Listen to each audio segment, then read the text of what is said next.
Online education మనం last వీడియోలో రాష్ట్రపతి యొక్క అధికారాల విధుల గురించి చెప్పుకున్నాం కదండి. సరే, ఆ అధికారాల విధుల్లో మనము లాస్ట్ వీడియోలో వచ్చేసి శాసన సంబంధ అధికారాలు, కార్యనిర్వహణ అధికారాలు చెప్పుకున్నాం. సరే, అదే వీడియోని మనం కంటిన్యూ చేస్తూ ఆ క్లాస్తోనే ఇప్పుడు నెక్స్ట్ ఉండేవి రాష్ట్రపతికి ఏ అధికారాలు అంటే ఆర్థిక అధికారాలు. ఆర్థిక అధికారాలు అనమాట. ఆర్థిక అధికారాలు అంటే ఫైనాన్షియల్ పవర్స్ అంటారండి. ఆర్థిక అధికారాలు ఏంటి, రాష్ట్రపతికి ఏవేవి ఆర్థిక అధికారాలు ఉన్నాయో ఇప్పుడు మనం తెలుసుకుందాం. ఓకే, సరే. ఈ ఆర్థిక అధికారాలు ఆర్టికల్ 117 ప్రకారం మనం ఏం చేయాలి అంటే అంటే ద్రవ్య బిల్లు అనేది ఒకటి ఉంటుంది కదండి. అంటే ఆర్థిక బిల్లు లేకపోతే ద్రవ్య బిల్లు. మనము ఎప్పుడైతే మనం మనీ బిల్లుని మనం పెడుతున్నాము అంటే మనకి ఇంత అమౌంట్ కావాలి, మనకి ఇంత బడ్జెట్ లో మనకి ఇంత అంటే ఒక్కొక్క దానికి ఇంకొంచెం అమౌంట్ మనం కేటాయించింది అనమాట. ఎడ్యుకేషన్కి, మళ్ళీ వచ్చేసి మనము స్పోర్ట్స్కి, ఇలా ఒక్కొక్క దానికి కొంచెం బడ్జెట్ మనం కేటాయిస్తాం. కాబట్టి అప్పుడు ఆర్థిక బిల్లుని ఏదైనా కానీ ద్రవ్య బిల్లును రాష్ట్రపతి అనుమతితోనే ఖచ్చితంగా పార్లమెంట్లో ప్రవేశపెట్టాలి. అంటే ద్రవ్య బిల్లులను రాష్ట్రపతి అనుమతితోని మాత్రమే ప్రవేశపెట్టాలి. ఎక్కడ? పార్లమెంట్లో. ఓకే, ద్రవ్య బిల్లులను పార్లమెంట్లో ప్రవేశపెట్టాలంటే ఎవరి అనుమతి కావాలి? ఖచ్చితంగా రాష్ట్రపతి యొక్క అనుమతి కావాలండి. ఓకే, సరే. ఆ తర్వాత 112 అనే ఆర్టికల్ ప్రకారం ఏంటి అంటే మనకి ఆర్థిక బిల్లును ప్రవేశపెడుతున్నాం కదండి. అంటే మనం ఆర్థిక బిల్లును ప్రవేశపెట్టేటప్పుడు ఏం చేస్తామంటే సంవత్సరం మొత్తానికి కలిపి ఒక వార్షిక బడ్జెట్ని, అదేవిధంగా ఎమర్జెన్సీ టైంను బట్టి సప్లిమెంటరీ బడ్జెట్ని మనం పెడతామన్నమాట. సరేనా?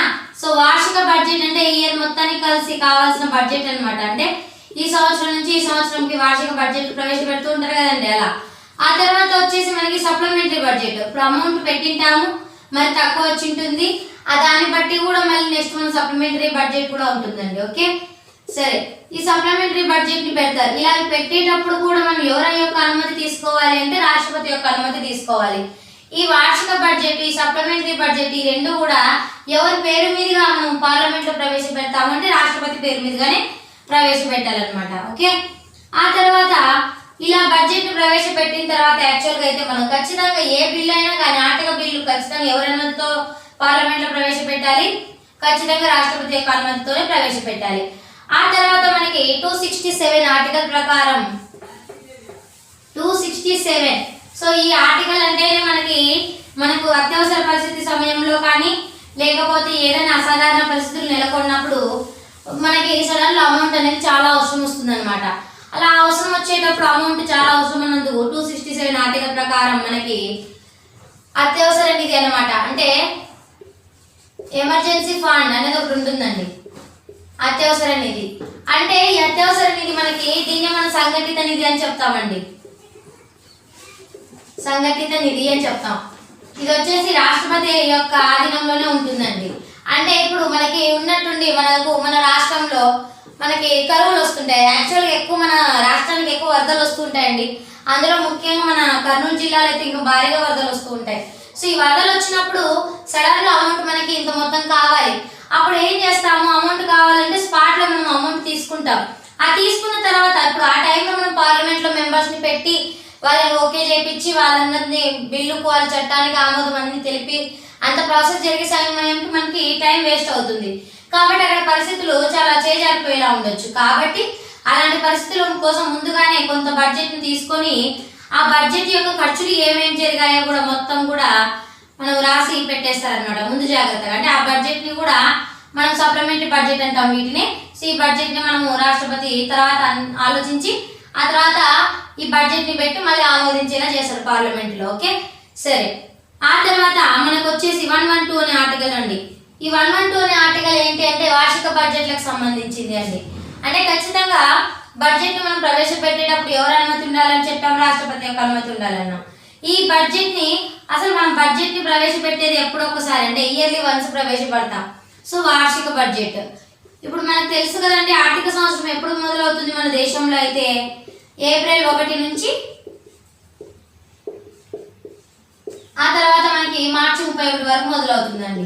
అంటే మనం ఇది వచ్చేసి ఏంటి అంటే మన దేశంలో బడ్జెట్ సంవత్సరం మొదలవుతుంది. మనకు తెలుసు కదండి బడ్జెట్ కేటాయింపులు జరుపుతూ ఉంటారు. యాక్చువల్గా మనకి ఆర్థిక మినిస్టర్ ఎవరైతే ఉంటారో ఆమె ఇప్పుడు మనకి నిర్మలా సీతారామన్ కదా, కాబట్టి ఆమె ఒక్కొక్క దానికి ఒక్కొక్క విధంగా కేటాయిస్తూ వచ్చారనమాట. ఓకే, ఇలా ఆర్థిక అధికారాలు ఉంటాయండి. అంటే ముఖ్యంగా ఏంటి అంటే ఆర్థిక అధికారాలు అంటే యాక్చువల్గా ఖచ్చితంగా కానీ ద్రవ్య బిల్లు ప్రవేశపెట్టాలంటే ఎవరి అనుమతి ఉండాలి? ఖచ్చితంగా మనకి రాష్ట్రపతి యొక్క అనుమతి ఉండాలి అని. సరే, ఆ తర్వాత ఏ అధికారాలు ఉన్నాయండి రాష్ట్రపతికి? ఆ తర్వాత అన్యాయ అధికారాలు ఉన్నాయండి. న్యాయాధికారాలు అంటే ఏంటి అసలు అంటే ఇప్పుడు యాక్చువల్గా మీరు బాగా ఒకటి గమనించాలి. న్యాయాధికారాలు అంటే మనకి ఖచ్చితంగా తెలుసు, ఇది జ్యుడిషియల్ అని. సో జ్యుడిషియల్ అంటే తెలుసు కదా మనకి, కోర్టులలో లాయర్లకి, జడ్జెస్కి, సుప్రీంకోర్టు చీఫ్ జస్టిస్కి, హైకోర్టులకి, డిస్ట్రిక్ట్ కోర్ట్స్కి, మెజిస్ట్రేట్ కోర్ట్స్కి, సెషన్స్ కోర్ట్స్కి, ఇలా రకరకాల కోర్టులు ఉంటాయండి. సో ఈ కోర్ట్స్కి మాత్రమే సరిపోతుంది. కానీ మనకు రాజ్యాంగం ప్రకారం ఎవరికి కల్పించారు? న్యాయాధికారులు కూడా కొన్ని మన రాష్ట్రపతికి అయితే కల్పించారండి. ఓకే, సో ఈ అధికారాలు ఏంటి అంటే మనము ఏంటి న్యాయాధికారాలు అంటే చూడండి, 72(1) ఆర్టికల్ ప్రకారం ఇతనికి క్షమాభిక్ష ప్రసాదించే అధికారం ఉంది. క్షమాభిక్ష అంటే ఏంటి చెప్పండి? యాక్చువల్గా క్షమాభిక్ష అంటే ఒక వ్యక్తి శిక్ష అనుభవిస్తూ ఉంటాడండి. ఒకవేళ అతను శిక్ష అనుభవించే సమయంలో ఒకవేళ అతను చేసింది తప్పో రైటో, ఒకవేళ ఆ పరిస్థితులను బట్టి ఆకస్మికంగా ఒకవేళ జరిగిన పరిణామాలు ఏవైనా ఉన్నా కూడా ఒకవేళ అతను ఏం చేసుకుంటాడంటే ఈ క్షమాభిక్ష పిటిషన్ పెట్టుకొని రాష్ట్రపతికి అప్పీల్ చేసుకుంటాడు. అంటే క్షమాభిక్ష ప్రసాదించండి సార్ అని రిక్వెస్ట్ చేస్తాడు రాష్ట్రపతికి. సో అలా పెట్టినప్పుడు రాష్ట్రపతి క్షమాభిక్ష పెడతాడండి. అంటే ఖచ్చితంగా పెట్టాలని రూల్ ఏం లేదు, ఒకవేళ పెట్టాలనిపిస్తే పెడతాడు, లేకపోతే లేదండి మీరు ఖచ్చితంగా ఉరి తీయబడాల్సింది అని చెప్పినప్పుడు ఉరి తీసేస్తారండి. అంటే ఈ క్షమాభిక్ష ప్రసాదించేది ఎప్పుడు అంటే ఒక వ్యక్తికి ఉరి శిక్ష పడినప్పుడు మాత్రమే. ఓకేనా? సరే, ఇప్పుడు మనకి లాస్ట్ టైం ఒకటి జరిగింది కదండి, నిర్భయ కేసులో 5 మందిని ఉరి వేయడం జరిగిందంటే ఎన్కౌంటర్ వేసేసారు కదా. అంటే యాక్చువల్గా అయితే వాళ్ళకు కూడా అలాగే పెట్టింటే ఇంకొకటి ఢిల్లీలోనే జరిగింది నిర్భయ కేసు, మన ఏపీలో దిశ కేసులు, ఇలా రకరకాలు జరుగుతూ ఉన్నాయి అనుకోండి. ఇది చాలా బ్యాడ్. ఎందుకంటే ఈ నిర్భయ కేసులో కూడా కొంతమంది అండి 5 మంది ఉన్నారు అక్కడ. అందులో ముఖేష్ అనే వ్యక్తి ఏం చేశాడంటే క్షమాభిక్ష కోసం మనకి రాష్ట్రపతికి లెటర్ పెట్టుకున్నాడండి. లెటర్ పెట్టుకుంటే అసలు చేసిందే క్రూరమైన తప్పు కదా. ఆ తప్పు నుంచి మళ్ళీ అతనికి క్షమాపణ పెట్టి ఇక్కడికి ఓకే అతనికి ఇప్పుడున్న అతని జీవితం మార్చుకుంటాడు అని నమ్మకం లేదు. ఒకవేళ నమ్మకం ఉంటే పెట్టొచ్చు అనుకోండి. ఒకవేళ నమ్మకం లేదు అన్న క్షణంలో ఏమవుతుందంటే ఆ క్షమాభిక్ష పెట్టినా కూడా లాభం ఉండదు అనమాట. సో వీటిపైన చాలా రకరకాల కేసులు కూడా కొన్ని గొడవలు కూడా జరిగాయండి. వాటి మళ్ళీ డిస్కస్ చేద్దాం. ఓకే, సరే, ఈ క్షమాభిక్ష ప్రసాదించేవి ఎన్ని రకాలుగా ఉంటుంది అంటే కేసును తగ్గించడం, అంటే శిక్ష మొత్తాన్ని తగ్గించడం వచ్చు, ఆ తర్వాత శిక్షను మార్చవచ్చు, ఆ తర్వాత శిక్షను పూర్తిగా రద్దు చేయవచ్చు, లేకుంటే తక్కువ శిక్ష నుంచి ఎక్కువ శిక్ష నుంచి తక్కువ శిక్షకి తగ్గించవచ్చు, శిక్షను మార్పు చేయవచ్చు. అలా రకరకాలుగా ఉంటాయండి. సరేనా? ఈ క్షమాభిక్షలో మనకి 5 రకాలు ఉంటాయండి. ఒకటి వచ్చేసి పార్డన్, రెమిషన్, కమ్యూటేషన్,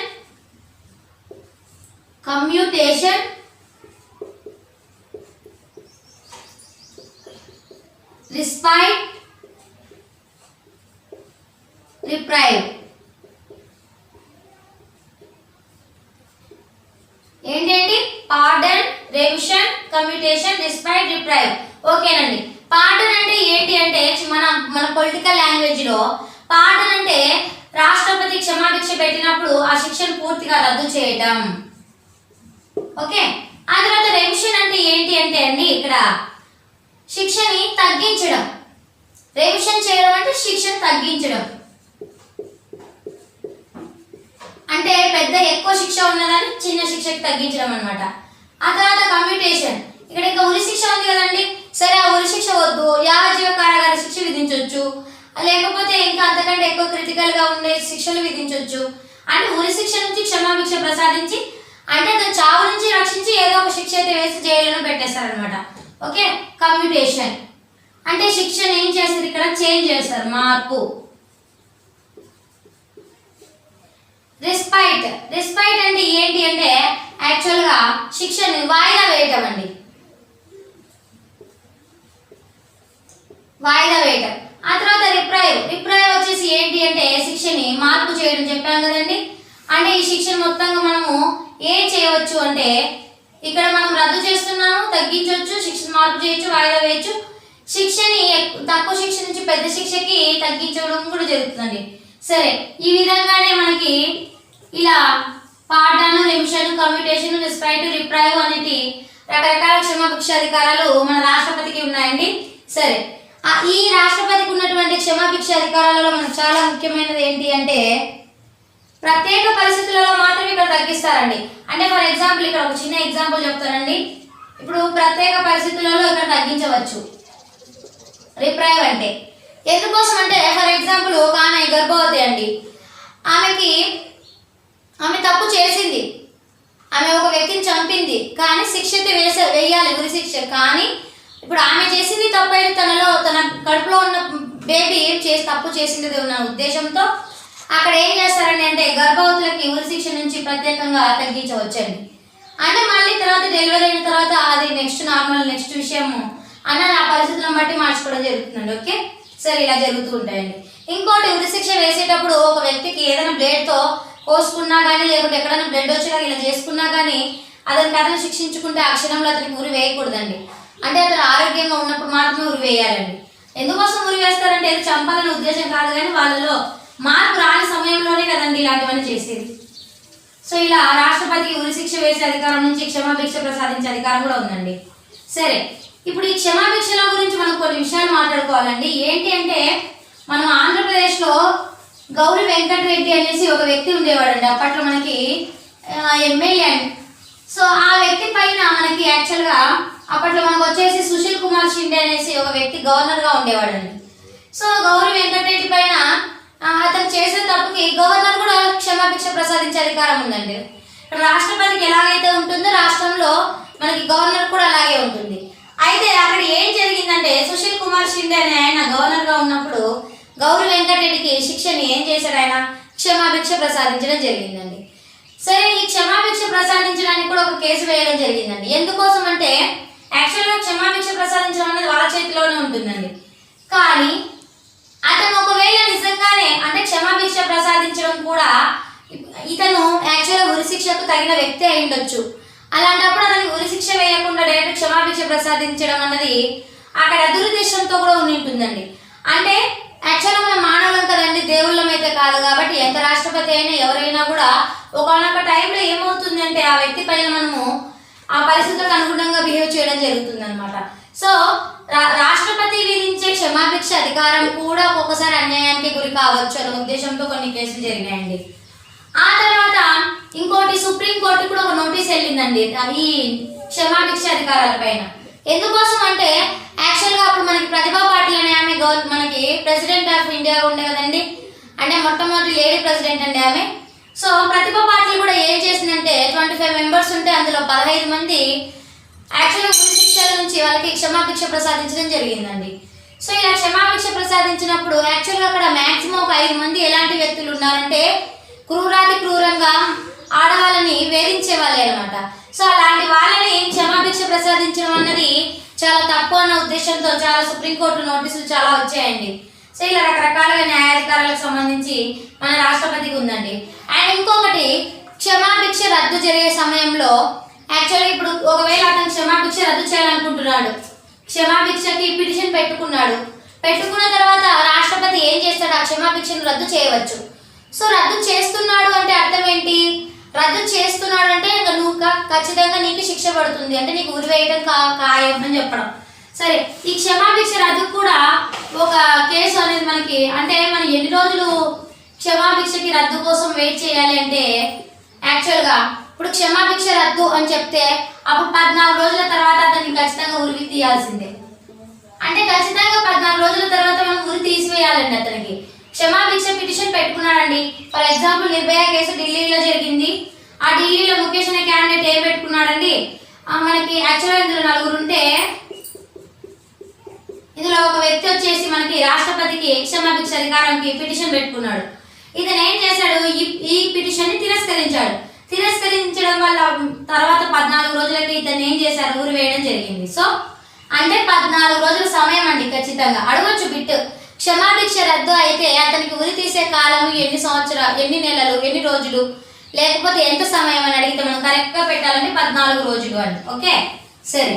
ఆ తర్వాత ఏంటి అధికారాలు, రాష్ట్రపతికి నెక్స్ట్ ఏ అధికారాలు ఉన్నాయంటే మనకి తెలిసిందే, దౌత్యాధికారాలు. ఓకే, సరేనండి. నెక్స్ట్ ఇప్పుడు మనం చెప్పుకోబోయేది ఏంటి అంటే దౌత్య అధికారాలు. దౌత్య అధికారాలు, దౌత్య అంటేనే మనం అర్థం చేసుకోవాలండి. ఏంటి అంటే ఇది యాక్చువల్గా అంటే పక్క దేశాల గురించి ఒడంబడికలు చేసుకోవడం, అంతర్జాతీయ ఒడంబడికలు కానీ అంతర్జాతీయంగా ఎవరైనా ప్రతినిధులని మనం పంపించడం కానీ మన భారత రాష్ట్రపతి యొక్క బాధ్యతలు అంటే అవి ఏంటో చూసుకుందాం. ఇప్పుడు అంతర్జాతీయ సంధులు ఏమైనా ఉంటాయంటే, సంధులు అంటే మన ఇంటి పక్కన ఉండే సంధులు కాదండి. సంధి అంటే కాంట్రాక్ట్స్ అంటారు. అంటే పక్క దేశం నుంచి మన దేశము పక్క దేశం రెండు దేశాలు కలిపి ఒక విషయం గురించి ఏదైనా డిస్కషన్ చేసుకున్నప్పుడు మనం వాటిని సంధులు అంటామంటే. ఓకే, సరే. ఈ విధంగా అంతర్జాతీయ సంధులు ఇలాంటివి జరిగేటప్పుడు కూడా మనకి రాష్ట్రపతి వెళ్తాడనమాట. అంటే ఈ సంధి సమావేశాలకు ఎవరు ఎక్కువ ముఖ్యంగా వెళ్తాడంటే రాష్ట్రపతి వెళ్తాడండి. సరే, ఆ తర్వాత అంతర్జాతీయ సంస్థలైనటువంటి యుఎన్ఓ ఉంది కదండి. అంతర్జాతీయ సంస్థ ఏంటి? యుఎన్ఓ అంటే United Nations Organisation. United Nations Organisation UNO. ఈ దీనికి వచ్చేసి ఐక్యరాజ్య సమితికి మన ఇండియా తరపు నుంచి ఒక ప్రతినిధిని పంపించాలండి. ఒక ప్రతినిధిని ఇతనే పంపించాలి. ఆ తర్వాత మనం ఇతర దేశాల నుంచి కొన్ని ఒప్పందాలు చేసుకుంటాం. ఫర్ ఎగ్జాంపుల్ ఏంటి అంటే ఇప్పుడు మనకి కొంచెం ఇప్పుడు మొన్న ఎప్పుడంటే 2019-2020లో మనకు ఒక ఒప్పందాలు జరిగాయండి అమెరికా నుంచి. అంటే అప్పుడప్పుడు మనకి ట్రంప్ వస్తూ ఉంటాడు కదండి మన ఇండియాకి. వచ్చినప్పుడు మేము ఇంత బడ్జెట్లో మీకు ఇంత ఆయుధం పంపిస్తాము, ఇంత పంపిస్తాము, ఆ బడ్జెట్లో మీకు కావాల్సినవి మీకు పంపిస్తాం, మాకు ఎక్స్పోర్ట్ చేయండి, మేము ఇంపోర్ట్ చేస్తాం అని చెప్పి ఇలా దిగుమతులు మొత్తం మాట్లాడుకుంటారండి. సో వీటి గురించి కూడా దౌత్యాధికారాలు రాష్ట్రపతికి ఉంటాయండి. ఓకేనా? సరే, ఈ విధంగానే ఇతనికి ఇంకా రకరకాల అధికారాలు అంటే అంతర్జాతీయంగా మొత్తంగా ఇతను సర్వోన్నత అధికారి కదండి. ఈ సర్వోన్నత అధికారి కాబట్టి ఖచ్చితంగా ప్రతి ఒక్క అధికారం అంటే మన భారతదేశం వెలుపల ఖచ్చితంగా ఎవరికి అధికారం ఎక్కువ ఉంటుందంటే రాష్ట్రపతికే ఉంటుంది. కాబట్టి వీటిని మనం దౌత్య అధికారాలు అంటామండి. ఓకేనా? సరే, అంటే ఇంకొక విషయం అండి, మనం యాక్చువల్గా ఇక్కడ బాగా గుర్తుపెట్టుకోవాలి. మన పక్క దేశంలో ఏం పెడతామంటే మన దేశంకి యాక్చువల్గా పక్క దేశాల వాళ్ళు శత్రువులు అవుతారు. సరే, ఆ శత్రువుల వాళ్ళు ఏమవుతారు? మళ్ళీ ఆ శత్రువులో ఉన్నటువంటి శత్రువులు మనకేమవుతారు? మిత్రులు అవుతారు. ఓకేనా? సో ఇలా మన దేశాల చుట్టూ ఉండే దేశాలలో మనకు పైన ఎవరైనా దండెత్తేసి వస్తున్నారా అంటే యుద్ధానికి ఏమైనా వస్తున్నారా, యుద్ధానికి ప్రకటించడానికి వస్తున్నారా అనేసి కొంతమందిని మనం పెట్టడాలన్నమాట. అంటే ఒక్కొక్క దేశంలో ఒక్కొక్క రాయబారిని పెట్టాలండి. ఓకేనా? సరే, రాయబారులను మనం అంబాసిడర్ అంటారండి. సరే, అంబాసిడర్ అంటే అంబాసిడర్ కార్డ్స్ కాదండి, రాయబారి. మనం యాక్చువల్గా అయితే ఇది నార్మల్ భాషలో చెప్పాలంటే ఒక ఇంట్లో జరిగే విషయాన్ని ఇంకొక ఇంట్లో చెప్తూ ఉంటారు కదండి, అలా నారద మహర్షి అలాగనమాట. సరే, ఈ రాయబారి ఏంటంటే పక్క దేశంలో జరిగే విషయాలు మన దేశంలో చెప్తూ ఉంటాడు. అంటే మన దేశం తరపున అక్కడ ఉండి ఇక్కడ చెప్తూ ఉంటాడు అనమాట. ఓకేనా? ఈ రాయబారిని కూడా ఎవరు నియమించాలి అంటే ఖచ్చితంగా రాష్ట్రపతి నియమించాలండి. ఓకే, సరే. నెక్స్ట్ ఏ అధికారాలు ఉన్నాయి రాష్ట్రపతికి అంటే మిలిటరీ అధికారాలు, సైనిక అధికారాలు. సైనిక అంటే ఇంకా నేవీ కదండి, నేవీ, ఆర్మీ, ఎయిర్ ఫోర్స్ ఇవన్నీ వీటి గురించి మాట్లాడుతున్నాం అండి. సో ఏంటి ఈ మిలిటరీ అధికారాలు అంటే రాష్ట్రపతికి యాక్చువల్గా మనం చెప్పాం కదండి 53 ఆర్టికల్ 1 ప్రకారం 53 ఆర్టికల్ 2 ప్రకారం రాష్ట్రపతి త్రివిధ దళాలకు అధిపతి. త్రివిధ దళాలు అన్న త్రివిధ దళాలు 3 దళాలు. త్రివిధ దళాలు అంటే ఏంటి అంటే నేవీ, ఆర్మీ, ఆ తర్వాత ఎయిర్ ఫోర్స్. నేవీ అంటే నౌకాదళం, ఆర్మీ అంటే సైనికులు, ఎయిర్ ఫోర్స్ అంటే మనకు తెలుసు విమానయానం. ఈ త్రివిధ దళాలకు అధిపతి ఎవరంటే రాష్ట్రపతి. ఏ ఆర్టికల్ ప్రకారం? 53(2) అనే ఆర్టికల్ ప్రకారం. అలాగే ఇంకొకటి ఏంటి అంటే మనకి ఇప్పుడు యుద్ధం జరుగుతూ ఉంటుందండి. ఇప్పుడు ఫర్ ఎగ్జాంపుల్ పాకిస్తాన్ వాళ్ళు మన పైన యుద్ధం ప్రకటించారనుకుందాం. సరే, యుద్ధం ప్రకటించినప్పుడు ఆ యుద్ధానికి మనం కావాల్సిన వెహికల్స్ ని అంటే అక్కడ మనకి సామాగ్రి కావాలి కదండి, ఆయుధాలు కావాలి కదా. సో వాటిని అన్నింటిని కూడా ఆర్మ్స్ మొత్తాన్ని కూడా మనం చేతిలో పెట్టుకోవచ్చు అనమాట. మన ఇండియాలో మనం అందుబాటులో పెట్టుకోవచ్చు. అది ఒకటిను. ఏదైనా కానీ మనం పక్క దేశాలకు జరిగినటువంటి యుద్ధ విషయంలో శాంతి ఒప్పందాలు కానీ లేకుంటే యుద్ధకు సంబంధించి కానీ ఏమైనా షరతులు ఉన్నాయనుకోండి, అవి కూడా వీటికి ఇతను అధ్యక్షత అయితే వహిస్తారండి వీటికి. కానీ పార్లమెంటుకు లోబడి మాత్రమే చేయాలి. అంటే దాన్ని ఇప్పుడు ఫర్ ఎగ్జాంపుల్ పక్క దేశం వాళ్ళు మనపై యుద్ధం ప్రకటించినప్పుడు మనం పార్లమెంట్ అనుమతితోనే వెళ్ళాలి యాక్చువల్గా అయితే. అంటే పరిస్థితిని బట్టి మనం నడుచుకోవాలన్నమాట. సరేనా? సో మిలిటరీ అధికారాలు కూడా ఎవరికి ఎక్కువ ఉన్నాయంటే మనకి తెలిసే రాష్ట్రపతికి. ఇక్కడ ఒక బిట్ అడగొచ్చండి. ఎప్పుడు కూడా చాలాసార్లు గ్రూప్ 3 విఆర్ఓ విఆర్ఏ ఇట్లాంటి వాటిల్లో పంచాయతీ రాజ్కి సంబంధించి రీసెంట్గా ఉన్న సచివాలయం ఇలాంటి వాటిల్లో కూడా అడుగుతున్నారండి. ఏంటి అంటే ఖచ్చితంగా త్రివిధ దళాలకి అధిపతి ఎవరు అని అడుగుతారండి. త్రివిధ దళాలకు అధిపతి ఎవరు అంటే మనకి రాష్ట్రపతి, ఆప్షన్ ఏ రాష్ట్రపతి, ఆప్షన్ బి ఉపరాష్ట్రపతి, ఆప్షన్ సి ప్రధానమంత్రి, ఆప్షన్ డి వచ్చేసి సుప్రీంకోర్టు ప్రధాన న్యాయమూర్తి. ఇలా అడిగినప్పుడు మనకు తెలుసు కదండి ఎవరు త్రివిధ దళాలకు అధిపతి, రాష్ట్రపతి. ఓకే సరేనండి. ఇలా మనము ఖచ్చితంగా గుర్తు పెట్టుకోవాలండి టాపిక్స్ అన్ని. ప్రతి ఒక్కటి నేను కంటెంట్ బేస్డ్ చెప్తున్నానండి. ఆబ్జెక్టివ్ టైప్ లో చెప్తే మనకి ఆయన నో యూజ్ అండి. ఎందుకంటే ఆబ్జెక్టివ్ టైప్ లో అయితే ఆయన బిట్ క్వశ్చన్ వరకే మనకు తెలుస్తుంది, కానీ ఎప్పుడైతే కంటెంట్ తెలుసుకుంటామో అప్పుడు ఎలిమినేషన్ ప్రాసెస్ లో మనకి స్కోర్ చేసుకోవడానికి చాలా యూజెస్ ఉన్నాయండి. ఓకే సరే, నెక్స్ట్ ఏంటి అంటే ఇతనికి కొన్ని విచక్షణ అధికారాలు కూడా ఉన్నాయండి. మిస్లేనియస్ పవర్స్ అంటారు. అంటే కొన్ని తనకై తనే నిర్ణయించుకునే అధికారాలు అనమాట. ఓకేనా? సరే, ఇవి ఏంటి అంటే విచక్షణ అధికారాలు. నెక్స్ట్ వచ్చేసి రాష్ట్రపతికి కొన్ని విచక్షణ అధికారాలు ఉంటున్నాయి కదండి. ఆ విచక్షణ అధికారాలు చెప్తాం. విచక్షణ అంటేనే మనకు అర్థమైపోవాలి ఎవరు విచక్షణ అంటే ఎవరు సొంత నిర్ణయం అన్నట్టు. సరే, ఈ విచక్షణ అధికారాలని మనం మిస్లేనియస్ పవర్స్ అంటామండి. ఈ విచక్షణ అధికారాలు రాష్ట్రపతి సందర్భాన్ని బట్టి అతనే సొంతంగా నిర్ణయాలు తీసుకుంటున్నాడు ఒకసారి. సరే, 74(1) అనే ఆర్టికల్ ప్రకారం ఏంటి అంటే మంత్రి మండలి మనకి ఉంటుంది కదండి. పార్లమెంట్ లో మనకి కౌన్సిల్ ఆఫ్ మినిస్టర్స్. సరే, ఈ పార్లమెంట్ లో ప్రధానమంత్రి మంత్రి మండలి ఎప్పుడైతే ఉంటుందో ఈ ప్రధానమంత్రిని మంత్రి మండలిని అక్కడ జరిగే నిర్ణయాలను ఒకసారి పునఃపరిశీలించుకోండి అని కూడా రిక్వెస్ట్ చేయవచ్చండి. అంటే రిక్వెస్ట్ అని కాదు, ఆర్డర్ కూడా వేయచ్చండి యాక్చువల్గా. సరే, ఆ తర్వాత 85(1) ఈ ఆర్టికల్ ప్రకారం ఏంటి అంటే యాక్చువల్గా ఏ అంటారండి ఇక్కడ 85(a). ఈ ఆర్టికల్ ప్రకారం ఏంటి అంటే పార్లమెంట్ ఇప్పుడు జరుగుతుంది అనుకోండి, ఇప్పుడు 6 నెలలకు ఒకసారి ఒక పార్లమెంట్ లో సమావేశాలు నిర్వహించడము ఇలాంటివన్నీ కూడా రాష్ట్రపతి చేయొచ్చండి. ఆ తర్వాత 85(c) ఈ ఆర్టికల్ ప్రకారం ఏంటి అంటే ప్రోరోగ్ చేయొచ్చండి. అంటే ఇప్పుడు పార్లమెంట్ సమావేశపరిచిటాం కదండి, అప్పుడు నిరోధికంగా వాయిదా వేయాలి అంటే ఒక్కొక్కసారి సైన్ డే చేయొచ్చు, ఒకసారి ప్రోరోగ్ చేయొచ్చు, ఉన్నట్టుండి వాయిదా వేయచ్చు. ఇట్లా ప్రోరోగ్ చేయడము ఇది అండి. ప్రోరోగ్ చేయడం వాయిదా వేసేయడం. ఆ తర్వాత 78 ఆర్టికల్ ప్రకారం ఏంటి అంటే రాష్ట్రపతికి యాక్చువల్గా ప్రధానమంత్రి ఏం చేయాలి, ఇప్పుడు 77 ఆర్టికల్ ప్రకారం వచ్చేసి ప్రధానమంత్రి ఏం చెప్తాడు అంటే మన భారత రాజ్యాంగంలో అంటే మన పార్లమెంట్ లో జరుగుతున్న నిర్ణయాలను తీసుకొని వచ్చి రాష్ట్రపతికి చెప్తాడు అనమాట. ఆ తర్వాత ఆ చెప్పిన నిర్ణయాలను మళ్ళీ 75వ ఆర్టికల్ ప్రకారం రాష్ట్రపతి ఏం చేస్తాడు పునఃపరిశీలించండి అని కూడా చెప్తూ ఉంటాడు అనమాట. సరే, ఇవే కాకుండా యాక్చువల్గా విచక్షణ అధికారాల కిందకి రకరకాలు వస్తాయండి. ఇప్పుడు ఎమర్జెన్సీ పవర్స్ ఉన్నాయి కదండి, ఆ అత్యవసర పరిస్థితులు. సరే, ఈ అత్యవసర అధికారాలను కూడా అతను ఏం చేస్తాడంటే అవసరాన్ని బట్టి విచక్షణ ప్రకారమే అతను విధిస్తూ ఉంటాడు అనమాట. 352, 356, 360 ఆర్టికల్స్ ఉన్నాయి కదండి ఈ అత్యవసర పరిస్థితులకు సంబంధించి. ఇందులోనే ఒక విషయం అండి, యాక్చువల్గా విచక్షణ అధికారాలు దీనికి సంబంధించి 1976లో 42వ రాజ్యాంగ సవరణ ద్వారా ఈమె అంటే ఇందిరాగాంధీ ప్రైమ్ మినిస్టర్ గా ఉన్నప్పుడు మాక్సిమం సవరణలు మొత్తం ఎక్కువ జరిగాయండి. అందుకే మనం మినీ రాజ్యాంగం అని కూడా చెప్పుకుంటాం. అంటే రాజ్యాంగ సవరణ ఎక్కువగా జరిగింది ఏ సంవత్సరంలో అంటే 1976 42వ సవరణ ఎక్కువ జరిగిందండి.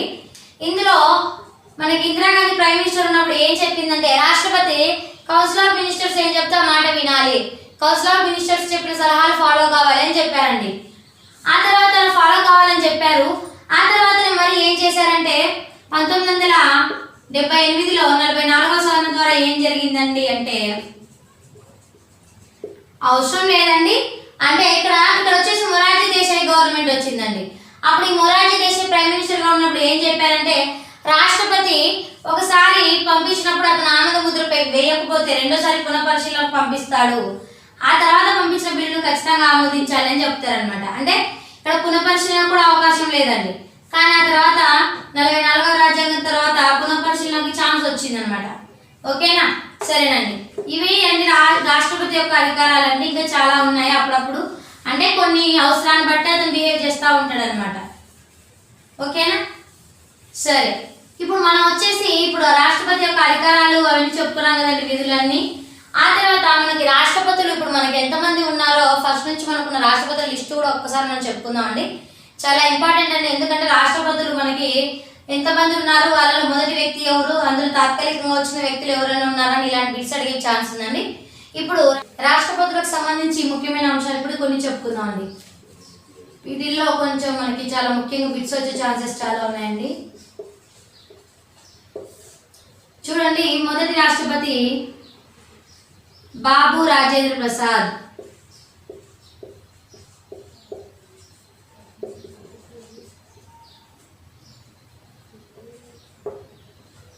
తర్వాత రాధాకృష్ణన్, సర్వేపల్లి రాధాకృష్ణన్.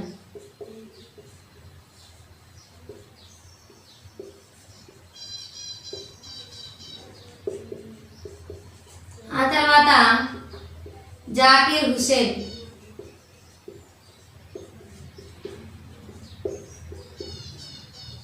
ఆ తర్వాత వివి గిరి. ఆ తర్వాత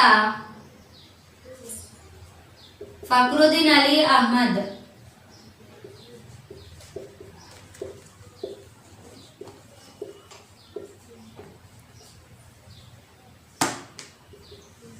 తర్వాత నీలం సంజీవరెడ్డి.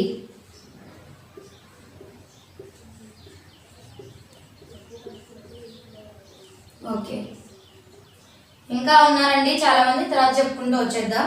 ముందు వీళ్ళ గురించి చెప్పి సరే. బాబు రాజేంద్ర ప్రసాద్ అయితే మన భారతదేశంలో రాష్ట్రపతి పదవులని అంటే రాష్ట్రపతి పదవిని ఎక్కువ సార్లు అంటే 2 సార్లు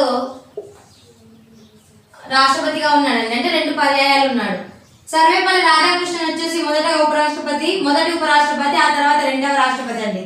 అంటే ఫస్ట్ వచ్చేసి ఉపరాష్ట్రపతిగా చేశాడు, ఆ తర్వాత వచ్చేసి రాష్ట్రపతిగా అయ్యాడండి. ఆ తర్వాత జాకీర్ హుసేన్ వచ్చేసి అంటే రాష్ట్రపతి పదవిలో ఉండగానే మరణించిన మొదటి వ్యక్తి, అలాగే తొలి ముస్లిం అండి, మరణించిన తొలి ముస్లిం. ఆ తర్వాత చూడండి, వివి గిరి అనే వ్యక్తి ఏం చేశాడంటే జాకీర్ హుసేన్ చనిపోయిన క్షణంలో వివి గిరి అంటే ఇక్కడ వచ్చేసి తాత్కాలిక రాష్ట్రపతిగా ఉన్నాడండి. ఆ తర్వాత మనకి మహమ్మద్ ఇదైతుల్లా వచ్చాడండి. ఆ తర్వాత ఇలా మనకి నీల సంజీవ్ రెడ్డి, వీళ్ళు కూడా నెక్స్ట్ వస్తూ ఉంటారండి. ఆ తర్వాత ఫక్రుద్దీన్ అలీ అహ్మద్ అని ఆయన, ఇతను కూడా పార్టీలు అంటే ఇతను కూడా మరణించాడండి. యాక్చువల్గా అయితే మనకి మరణించిన 2వ ముస్లిం అండి. ఆ తర్వాత నీలం సంజీవరెడ్డి అండి. నీలం సంజీవరెడ్డి చూడండి, ఏకగ్రీవంగా రాష్ట్రపతిగా ఎన్నికైన గొప్ప వ్యక్తి అండి తను. నీలం సంజీవరెడ్డి అనే వ్యక్తి ఏకగ్రీవంగా ఎన్నికయ్యాడు అనమాట రాష్ట్రపతిగా. యాక్చువల్గా అయితే రాష్ట్రపతిగా ఇప్పుడు ఎన్నికల గణంలో ఒకరి ఓట్లు ఒకరికి షేర్ చేస్తూ కూడా కొంతమంది విన్ అవుతారండి, కానీ ఇక్కడ అలా కాదు, ఏకగ్రీవంగానే ఎన్నికయ్యాడు అనమాట. ఓకేనా, కాబట్టి నీలం సంజీవరెడ్డిది యాక్చువల్గా మన రాష్ట్రమేనండి. నీలం సంజీవరెడ్డిది అనంతపురము. ఇతను వచ్చేసి వీళ్ళ ఫ్యామిలీ ఇప్పటికీ కూడా అనంతపురంలోనే ఉందండి. సరే, ఆ తర్వాత నెక్స్ట్ ఎవరంటే జ్ఞాని జైల్ సింగ్ అండి. నెక్స్ట్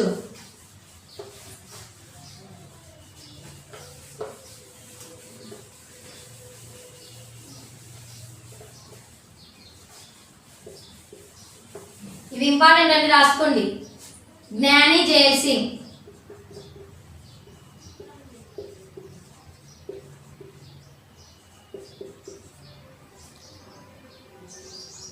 ఆ తర్వాత వెంకట్రామన్.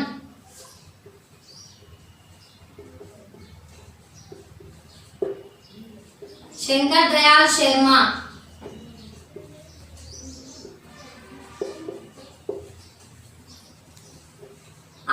కేఆర్ నారాయణ్.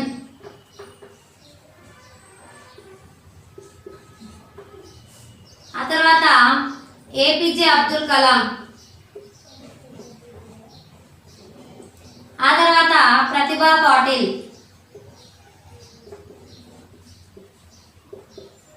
ఆ తర్వాత ప్రణబ్ ముఖర్జీ.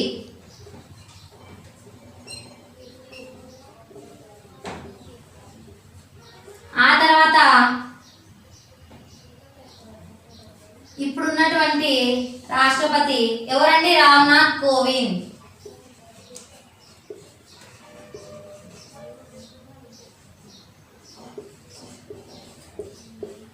సరే చూడండి, వీళ్ళంతా రాష్ట్రపతులు అనమాట మనకి. ఇప్పుడున్నటువంటి రాష్ట్రపతి రామ్నాథ్ కోవింద్ అండి. ఓకే సరే, ఇప్పుడు ఇంకొక పాయింట్ ఏంటి అంటే యాక్చువల్గా ఒక్కొక్క రాష్ట్రం నుంచి కొంతమంది ఎక్కువ మంది రాష్ట్రపతులు రావడం, ఉపరాష్ట్రపతులు, ప్రధానమంత్రులు రావడం జరుగుతూ ఉంటుందండి. సరే, రాష్ట్రపతులు ఎక్కువగా ఏ రాష్ట్రం నుంచి వచ్చారండి అంటే మనకి తమిళనాడు నుంచి ఎక్కువ మంది వచ్చారండి. ఎవరండి అంటే వాళ్ళు సర్వేపల్లి రాధాకృష్ణన్ ఉన్నాడు కదండి, ఆయన. మళ్ళీ వచ్చేసి మనకి చాలా ముఖ్యమైన వ్యక్తులే అండి. ఎవరెవరు వచ్చారో ఇప్పుడు చెప్తున్నాం. ఓకే, తమిళనాడు రాష్ట్రం ఎక్కువ మంది రాష్ట్రపతుల్ని అందించిందండి. ఎంతమందిని అంటే ముగ్గురిని. ఆ ముగ్గురు ఎవరు ఇప్పుడు చెప్పుకుందాం. Okay, Sarvepalli Radhakrishnan, R Venkataraman and APJ Abdul Kalam. ఎవరండి వాళ్ళంటే సర్వేపల్లి రాధాకృష్ణన్, ఆ తర్వాత ఏపీజే అబ్దుల్ కలాం, ఆ తర్వాత ఆర్ నారాయణన్.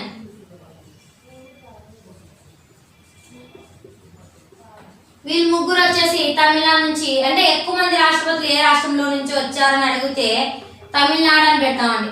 అదే ఎక్కువ ప్రధానమంత్రులు ఎక్కడంటే ఉత్తరప్రదేశ్ నుంచి వచ్చారండి మ్యాక్సిమం. ఇలా ఇలా రాష్ట్రపతుల గురించి చెప్పుకుందాం అండి. సరే, ఈ రాష్ట్రపతులలో ఎక్కువ సార్లు చేసినది ఎవరు అంటే మనకు తెలుసు, రాజేంద్ర ప్రసాద్ 2 సార్లు చేసాడని. సరేనండి, ఈ రాష్ట్రపతులకి ఎవరికైనా కానీ భారతరత్న అవార్డులు అనేవి వచ్చాయా అనేది ఇప్పుడు తెలుసుకుందాం. ఓకేనా, వీరికి ఏమన్నా అవార్డులు వచ్చాయా?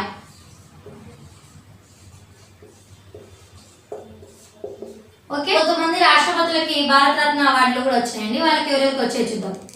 మొదటగా రాధాకృష్ణన్కి వచ్చిందండి.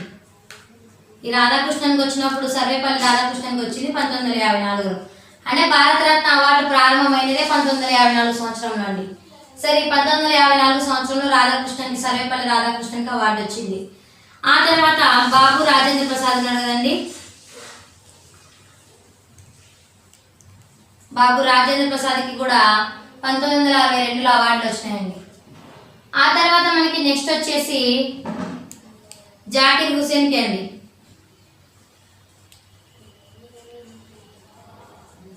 ఆ తర్వాత వివి గిరికి, వరాహగిరి వెంకటగిరికి. ఆ తర్వాత అబ్దుల్ కలాంకి అండి, ఏపీజే అబ్దుల్ కలాంకి.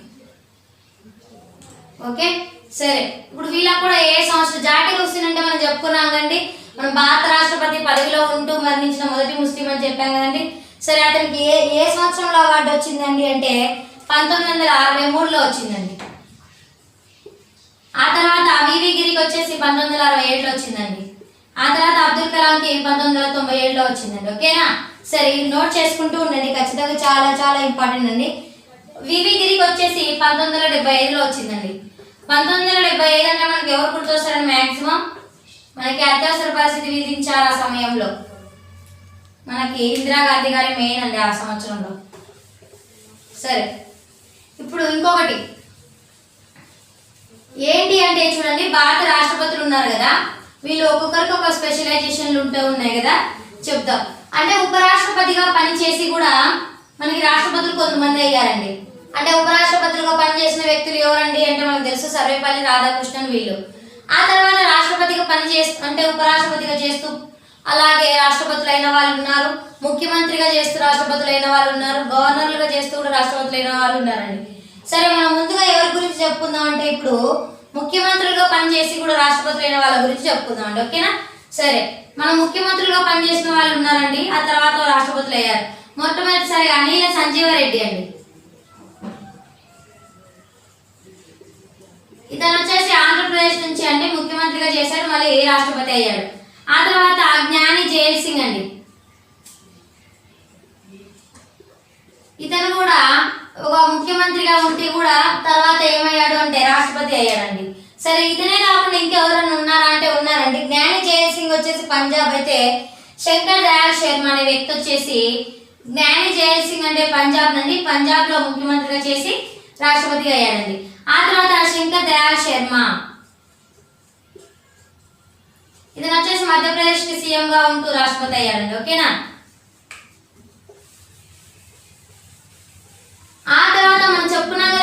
కొంతమంది ముఖ్యమంత్రులుగా ఉంటూ రాష్ట్రపతులు అయ్యారని, అదే విధంగానే కొంతమంది గవర్నర్గా ఉంటూ కూడా రాష్ట్రపతులు అయ్యారండి.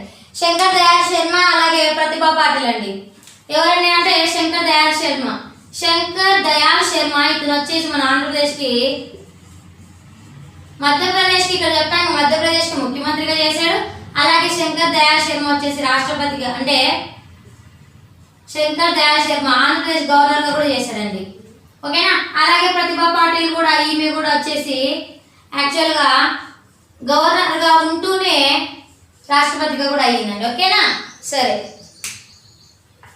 ప్రతిభా పాటిల్ ఎక్కడంటే యాక్చువల్గా ఎక్కడంటే ఈమె వచ్చేసి రాజస్థాన్లో నుంచి వచ్చిందండి. ఇతను వచ్చేసి శంకర్ దయాళ్ శర్మ మన ఆంధ్రప్రదేశ్కి చేశాడు, పంజాబ్కి చేశాడు, అలాగే మహారాష్ట్రకి కూడా చేశాడండి. అంటే అన్ని చోట్ల గవర్నర్గా చేశాడండి. గవర్నర్ అంటే పెద్ద ఏముండదండి, గవర్నర్ని నియమిస్తారు, యాక్చువల్గా నియమిస్తారు కాబట్టి రాష్ట్రపతి నియమిస్తారు కాబట్టి ఎన్ని రాష్ట్రాలు కలిపి నియమించుకోవచ్చండి. సరే, ఆ తర్వాత మనం చాలా ముఖ్యంగా చెప్పుకుంటున్నాం కదండి ఇప్పుడు. అలాగే ఇప్పుడు రాష్ట్రపతులు మనకి తాత్కాలికంగా కూడా కొంతమంది ఉన్నారండి. అంటే ఇప్పుడు మనం చెప్పాము రాష్ట్రపతి ఒకవేళ పదవిలో ఉండగా మరణిస్తే అతని ప్లేస్లో ఉపరాష్ట్రపతి వెళ్ళి రాష్ట్రపతిగా ఉండొచ్చు. ఒకవేళ ఉపరాష్ట్రపతి పదవి ఖాళీ ఏర్పడినప్పుడు రాష్ట్రపతి ప్లేస్లో ఉపరాష్ట్రపతి లేడు, రాష్ట్రపతి లేడు, రెండు పదవులు ఖాళీ అయినప్పుడు సుప్రీంకోర్టు ప్రధాన న్యాయమూర్తి వెళ్ళి తాత్కాలికంగా రాష్ట్రపతిగా పదవి అలంకరించవచ్చు అని చెప్పాము, అవునా కదా. అదే విధంగానే మనకి తాత్కాలికంగా రాష్ట్రపతిగా పనిచేసినటువంటి వాళ్ళ గురించి చెప్పుకుందాం. సరే, తాత్కాలికంగా పనిచేసినటువంటి వాళ్ళు ఎవరండి అంటే యాక్చువల్గా మనకు వచ్చేసి వరాహగిరి వెంకటగిరి, వివి గిరి. ఆ తర్వాత బీడి జెట్టి, బసప్ప దాసప్ప జెట్టి అంటారండి. అంటే షార్ట్ ఫామ్ లో పిలుస్తారండి మ్యాక్సిమం వాళ్ళకి. వరాహగిరి వెంకటగిరి అండి. బీడి జెట్టి అంటే బసప్ప దాసప్ప జెట్టి. ఆ తర్వాత మహమ్మద్ హిదయతుల్లా.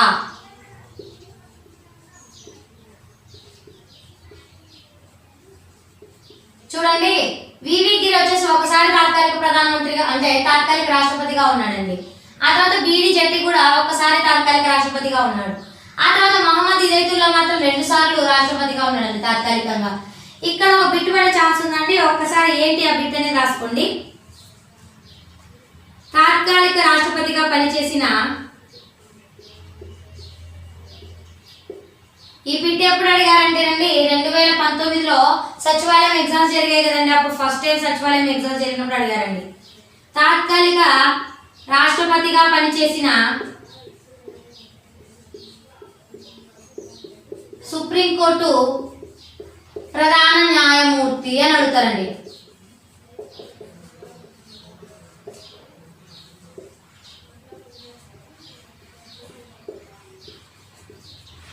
అంటే చూడండి, క్వశ్చన్ ఏంటి, తాత్కాలిక రాష్ట్రపతిగా పనిచేసిన సుప్రీంకోర్టు ప్రధాన న్యాయమూర్తి ఎవరు? మనకి ఆన్సర్ ఏంటి అంటే మహమ్మద్ హిదయతుల్లా అండి. మహమ్మద్ హిదయతుల్లా. బాగా గుర్తుపెట్టుకోవాలండి, చాలా ఇంపార్టెంట్ బిట్ ఇది. చాలా సార్లు అడుగుతూ ఉంటారండి బిట్, చాలా ముఖ్యం అండి. ఓకే, సరే, ఇలా ఓకేనండి. మనం లాస్ట్ వీడియోలో వచ్చేసి రాష్ట్రపతి అధికారాలు చెప్పుకున్నాం. రాష్ట్రపతి అర్హత, రాష్ట్రపతి ఎన్నిక, రాష్ట్రపతి యొక్క ప్రమాణ స్వీకారం, రాష్ట్రపతి యొక్క మహాభియోగ తీర్మానం, అలాగే రాష్ట్రపతికి ఏమైనా అధికారాలు ఉన్నాయంటే అవి చెప్పుకున్నాం. సో అధికారాలు ఏమేమి చెప్పుకున్నాము మనం వచ్చేసి కార్యనిర్వహణ అధికారాలు, శాసనాధికారాలు, ఆర్థిక అధికారాలు, న్యాయాధికారాలు, అలాగే దౌత్యాధికారాలు, మిలిటరీ పవర్స్ అనమాట. ఆ తర్వాత వచ్చేసి మనము ఇంకేమేమి చెప్పుకున్నాము అంటే మిలిటరీ పవర్స్ చెప్పుకున్నాము. ఆ తర్వాత మరి ముఖ్యమైనటువంటి రాష్ట్రపతులు మొత్తం లిస్టు గురించి చెప్పుకున్నాము. ఆ రాష్ట్రపతులు ఎక్కువ రాష్ట్రపతులు అందించిన రాష్ట్రం తమిళనాడు అని చెప్పాము. అలాగే రాష్ట్రపతి ఉపరాష్ట్రపతులుగా పనిచేసి రాష్ట్రపతులైన వాళ్ళు కూడా కొంతమంది ఉన్నారు. ఆ తర్వాత 2 సార్లుగా రాష్ట్రపతి చేసిన వ్యక్తి బాబు రాజేంద్ర ప్రసాద్ అని చెప్పుకున్నాము. భారతరత్న అవార్డు వచ్చిన రాష్ట్రపతుల నేమ్స్ చెప్పుకున్నాము. ఆ తర్వాత మనం అంటే తాత్కాలిక రాష్ట్రపతులుగా పనిచేసిన వాళ్ళ గురించి చెప్పుకున్నామండి. ఆ తర్వాత గవర్నర్గా ఉంటూ కూడా రాష్ట్రపతిగా పోటీ చేసిన రాష్ట్రపతులైన వాళ్ళ గురించి చెప్పుకున్నాం. ముఖ్యమంత్రులుగా ఉండి రాష్ట్రపతులైన వాళ్ళ గురించి చెప్పుకున్నాం. సో ముఖ్యంగా మొత్తానికి మనం రాష్ట్రపతి యొక్క అధికారాలు, విధులన్నీ మొత్తం చెప్పుకున్నాం అండి. సరే, thanks for watching and please subscribe Uma online education.